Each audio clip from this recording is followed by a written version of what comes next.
இன்று நாம் பழங்காலத்தில் மக்கள் எப்படி வாழ்ந்தாங்க, அவங்களோட நேரம்லாம் எப்படி போச்சு அப்படின்ற கதையை பார்க்கலாம்.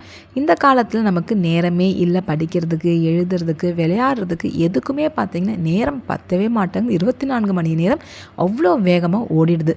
ஆனால் அந்த காலத்தில் அவங்களுக்கு எப்படி நேரம் ரொம்பவும் ஸ்லோவாக போச்சு, எல்லா வேலையும் முடித்ததுக்கப்புறமும் நேரம் எப்படி மிச்சம் இருந்தது, என்னென்ன செய்தாங்க அப்படின்ற கதையை பார்க்கலாம். இது ஒரு பழைய கிராமத்தை பற்றிய கதை. நம் தாத்தா பாட்டி அப்பா அம்மாலாம் சின்ன குழந்தையில எப்படி வளர்ந்தாங்களோ அதோட கதை தான் இது.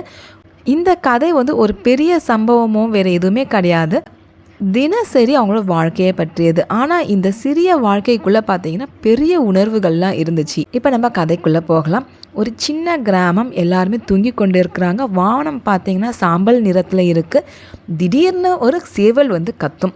அந்த சத்தம் தான் பார்த்தீங்கன்னா எல்லாரோட அலாரம். நம்ம காலையில் 6 மணிக்கு அலாரம் வைக்கிறோம், ஆனால் அப்போது 5 மணி 4:30 மணி சேவல் கூவும். சேவல் கூவுற நேரம் அவங்களுக்கு விடியற் காலை. அப்போ எல்லாரும் அதிகாலையில் எழுந்து வாசல் தெளித்து சாணம் கரைத்து மெழுகு போடுவாங்க. அந்த மனமே பார்த்திங்கன்னா தரை எல்லாமே சூப்பராக இருக்கும், சிமெண்ட் போட்ட மாதிரி நல்லாயிருக்கும். அதில் அழகாக கோலம் போட்டு அதுக்கு நடுவில் பூ வச்சு அலங்கரிப்பாங்க காலை நேரத்தில்.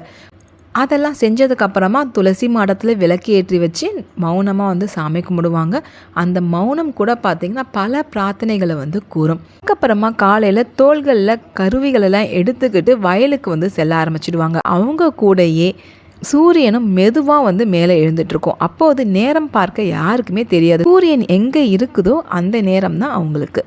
குழந்தைகள் எழுந்ததும் பள்ளிக்கு போவாங்க. இந்த நேரத்துக்கு தான் பள்ளிக்கு போகணும், காலையில் 8 மணி அப்படின்ற ஒரு கட்டாயம் கிடையாது. பள்ளிக்கு போவாங்க, போகாமலும் இருப்பாங்க. விளையாட்டுகள் தான் அதிகமாக இருக்கும். காலில் செருப்பு கூட போட மாட்டாங்க. மண் பாதையில் நடக்கும்போது கால் மண் நம்ம காலில் தொடுற உணர்வு அதுவே ஒரு இயற்கை பாடமாக இருந்துச்சு குழந்தைங்களுக்கு.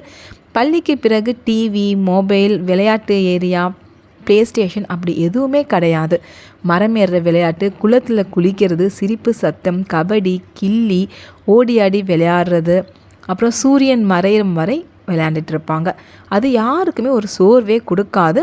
நோய்களும் பார்த்திங்கன்னா அந்த அளவுக்கு கிடையாது. நேரம் மெதுவாக தான் நகர்ந்துட்டு இருக்கும். அந்த நேரம் வெறுமையாகவே இல்லை.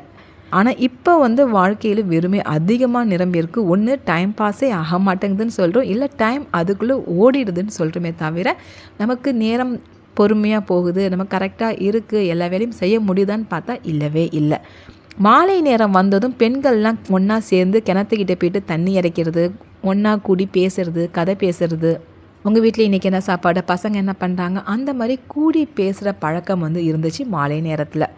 அந்த நேரத்தில் குழந்தைகள் எல்லாம் பக்கத்தில் விளையாண்டுட்டு இருப்பாங்க. தாத்தா திண்ணையில் உட்காந்துக்கிட்டு எல்லாரையும் பார்த்துக்கிட்டு இருப்பார். போகிற வரவங்களெலாம் பேர் சொல்லி கூப்பிட்டு இங்கே வா, இங்கே கொஞ்சம் நேரம் உட்காந்துட்டு போயேன், இங்கே வா வான்னு கூப்பிட்டு கதை பேசுகிற பழக்கம் அப்போ இருக்குது. இப்போல்லாம் யார் வீட்டுக்குள்ளே வந்தாலுமே ஐயோ வீட்டுக்கு வந்துட போகிறாங்கன்னு கதவை சாத்திக்கிற காலம் மாறிடுச்சு. இரவு வந்ததும் வீடுகளில் விளக்குகள் எதுவுமே இருக்காது, மின்சாரம் இல்லை, இருள் பயம் கூட கிடையாது. ஏன்னா எல்லா குடும்பமும் ஒன்றா தான் சேர்ந்து இருப்பாங்க, தனித்தனியான வீடு கிடையாது. சாப்பாடு வாழை இலையில தான் சாப்பிடுவாங்க. ஒரே குழம்பு, ஒரே ரசம் எல்லாம் ஒன்றா பசைஞ்சு எல்லாருக்கும் உருட்டி உருட்டி கொடுக்கும்போது அந்த நிலா சாப்பாடில் உட்காந்து சாப்பிடுவாங்க. சாப்பாட்டுக்கு பிறகு பாட்டி அவங்க கூட இருக்கிறவங்களாம் கதைகள் சொல்கிறத கேட்டுட்டு அவங்க அப்படியே படுத்து தூங்கிடுவாங்க. அதில் நேர்மை, உழைப்பு, பொறுமை, உணர்வு அனைத்தையுமே பார்த்திங்கன்னா இது கற்றுக் கொடுத்தது. பெட்ரூமில் ஏசி போட்டு தூங்குற பழக்கம் கிடையாது அவங்களுக்கு. அப்போ வெட்ட வெளியில் வானத்தை பார்த்துக்கிட்டு அந்த குளிர் காற்றுல இயற்கையில் படுத்து தூங்குவாங்க. அவங்களோட வாழ்நாள் முழுவதுமே இயற்கையிலே தான் இருந்துச்சு. இந்த காலத்தில் நேரம் நிமிடமாக இல்லை, பருவங்களாக இல்லை, அறுவடை காலம், திருவிழா காலம், திருமண காலம் அந்த மாதிரி தான் இருந்துட்டு இருந்தது. இன்று நேரம் பார்த்திங்கன்னா நமக்கு போகிறதே தெரியாமல் ஓடிக்கிட்டே இருக்குது. அதுக்குள்ளே அடுத்த வருஷமே வந்துருச்சு. இப்போது அந்த பழைய கிராம வாழ்க்கை இன்னும் நினைவுகளில் மட்டும்தான் இருக்குது. ஆனால் நமக்கு சொல்லும் செய்தி நேரம் மெதுவாக இருக்கிறதில்ல, மனிதர்கள் தான் மெதுவாக இருந்தார்கள். அவங்களோட வாழ்க்கை பார்த்திங்கன்னா அதிக அளவில் உணர்வுகளால் நிரம்பி இருந்தது. முடிஞ்ச அளவுக்கு நம்மளும் இயற்கையோடு ஒன்று சேர்ந்து வாழ்ந்து பார்ப்போம். இந்த கதை உங்களுக்கு பிடிச்சிருந்தால் லைக் அண்ட் ஷேர் பண்ணுங்கள். மறக்காமல் உங்கள் ஃப்ரெண்ட்ஸ் எல்லாருக்குமே ஷேர் பண்ணுங்கள். தேங்க்யூ ஃபார் வாட்சிங்.